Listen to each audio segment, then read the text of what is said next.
اعوذ باللہ من الشیطان الرجیم بسم اللہ الرحمن الرحیم الحمد للہ الذی جعل کمال دینہ و تمام نعمتہ بولایت علی بن ابی طالب علیہ السلام والصلاۃ والسلام علی سید الانبیاء المرسلین وعلی الطیبین الطاہرین المعصومین اما بعد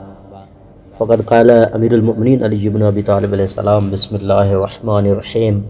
فإنك إلا تفعل تظلم ومن ظلم عباد الله كان الله خصمه دون عباده۔ ناظرین قدر سامعین محترم، السلام علیکم ورحمۃ اللہ۔ درس نہج البلاغہ کا خط نمبر 53 آپ ازدان کی بارگاہ میں حاضر ہے۔ آج اس خط کا دوسرا حصہ آپ ازدان کی بارگاہ میں۔ یہ خط امیر المومنین نے جناب مالک اشتر نقوی کو لکھا تھا کہ جب جناب مالک اشتر کو مصر کا گورنر بنا کر بھیجا تھا اس وقت، اور میں گزشتہ درس میں بھی عرض کیا تھا کہ یہ خط ہمارے تمام پولیٹیکل لیڈرز کے لیے اہم ثابت ہے اگر وہ اس خط پر اپنی حکومت چلائیں تو۔ آئیے خط میں چلتے ہیں۔ مولا فرماتے ہیں کہ چنانچہ اگر تم ایسا انصاف نہ کرو گے تو تم یقیناً ظلم کرو گے، اور جو کوئی بھی اس کے بندوں پر ظلم کرتا ہے تو اللہ بھی باقی بندوں کے علاوہ اس کا حریف اور دشمن بن جاتا ہے، اور جس کسی کا حریف اور دشمن اللہ ہوگا تو اس کی ہر دلیل و وجہ کو کچل دے گا، اور وہ اللہ سے برسر جنگ اور برسر مقابلہ رہے گا یہاں تک کہ وہ باز آ جائے اور توبہ کر لے، اور اللہ کی نعمتوں کو چھین لینے والے اس کی سزاؤں کو جلدی سے بلانے والی کوئی چیز اس سے بڑھ کر نہیں ہے کہ ظلم پر باقی اور برقرار رہا جائے۔ لہذا اللہ مظلوموں کی دعا سنتا ہے اور ظالموں کو سزا دینے کے لیے ان کی گھات میں لگا رہتا ہے۔ اس لیے تمہیں تو تمام کاموں میں جو کام سب سے زیادہ پسند ہونا چاہیے وہ حق کے اعتبار سے میانہ روی ہے، اور عدل کے اعتبار سے عمومی ہے، اور رعیت کے مجموعی اور عام خوشنودی کا باعث ہو، کیونکہ عوام کی ناراضگی مخصوص لوگوں کی خوشنودی کو بے اثر و بیکار کر دیا کرتی ہے، اور مخصوص لوگوں کی ناراضگی عوام کی خوشنودی کے سامنے نظر انداز کی جا سکتی ہے، اور یہ سمجھ لو کہ ساری رعیت میں سے الف جو لوگ خوشحالی اور سہولت کے زمانے میں حکمران پر سب سے زیادہ تکلیف دینے والے ہوتے ہیں وہ یہی مخصوص اور بڑے لوگ ہوتے ہیں، اور جو تکلیف اور بلاؤں کے زمانے میں کم سے کم مددگار بنتے ہیں یہی مخصوص اور بڑے لوگ ہوتے ہیں، اور یہی لوگ عوام سے انصاف کرنے کو ناپسند کرتے ہیں، اپنی غرض اور مطلب پورا کرانے کے لیے لپٹ جاتے ہیں۔ اور اس کے بعد قسم لوگوں کا ہے کہ بخشش اور احسان پر مشکور نہیں ہوتے۔ اس کے بعد جو قسم لوگوں کا مولا نے بیان کیا ہے وہ مال و دولت دینے سے منع کر دو تو وہ جائز عذر بھی نہیں سنتے۔ اور اس کے بعد لوگوں کا مولا نے جو قسم بیان کیا ہے کہ اور اگر سختیوں اور تنگی کا زمانہ آ جائے تو یہی مخصوص ہے، اور بڑے لوگ صبر برداشت کرنے میں سب سے کمزور اور بے صبر ثابت ہوتے ہیں۔ اور ساتھ یہ بھی سمجھ لو کہ عوام یا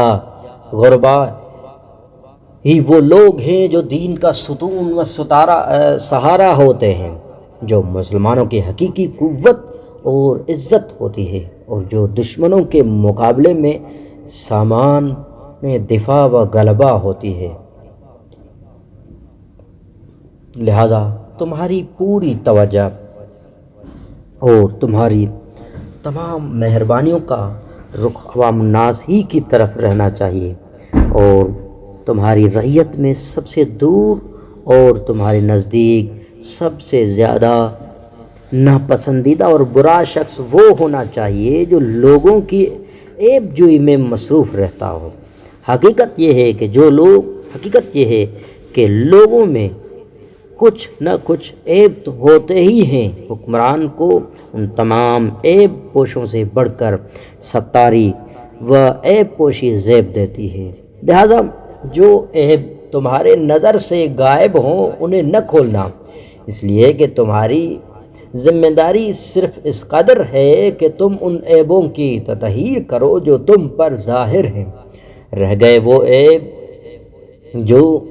تمہاری نظر سے غائب ہیں اور ان کا فیصلہ کرنا اللہ کا کام ہے، لہذا جہاں تک تم سے ہو سکے تم لوگوں کے ننگے پن پر پردہ ڈالو تاکہ اللہ بھی تمہارے ان عیبوں کی پردہ پوشی کرے جن کو تم رعایا سے چھپانا پسند کرتے ہو۔ لوگوں کے دلوں میں لگی ہوئی کینے اور بغض کی ہر گرہ کو کھول دو اور دشمنی پیدا کرنے والے ہر سبب اور وجہ کو کاٹ کر رکھ دو، اور جو طریقے کار تمہارے نزدیک صحیح نہ ہوا کرے اس سے بے خبر بن جاؤ، اور بدگوئی اور نکتہ چینی میں کوشاں اشخاص کی تصدیق کرنے میں جلدی نہ کرنا۔ یقیناً ایسی بری کوشش کرنے والے عموماً دھوکے باز ہوتے ہیں، اگرچہ وہ خیر خواہ ہوں اور نصیحت کرنے والوں کے مشابہ ہوتے ہیں، اور اپنے مشوروں میں بخیل اور کنجوس کو کبھی داخل نہ کرنا، ورنہ وہ تمہیں فضل و کرم سے ہٹا دے گا اور فقر و فاقہ سے دوچار ہو جانے کا خطرہ پیش کر کے روکے گا، اور نہ بزدل کو مشورے میں داخل کرنا،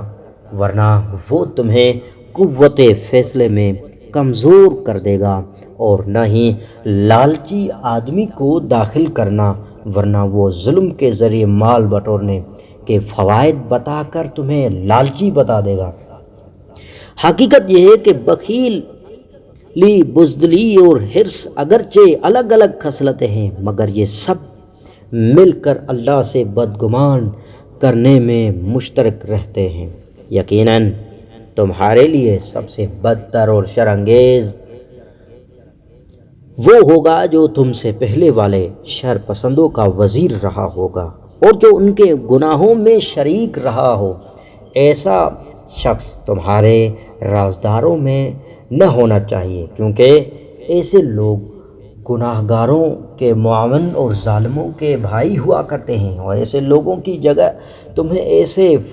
افراد مل سکتے ہیں جو سوجھ بوجھ اور بصیرت اور صحیح رائے میں ان کے ہی مانند ہوں گے، اور ان کی طرح گناہوں کے بوجھ اٹھائے ہوئے نہ ہوں گے، اور انہوں نے نہ کسی گناہ گار کے گناہ میں ساتھ دیا ہوگا اور نہ کسی ظالم کے ظلم میں شریک رہے ہوں گے۔ ایسے لوگوں کی ذمہ داری لینا تمہارے لیے آسان تر ہوگا، اور وہ تمہارے بہترین مددگار ثابت ہوں گے، اور ساتھ ہی یہ لوگ تمہاری طرف محبت سے توجہ رکھنے والے ہوں گے، اور تمہارے علاوہ اوروں سے کم از کم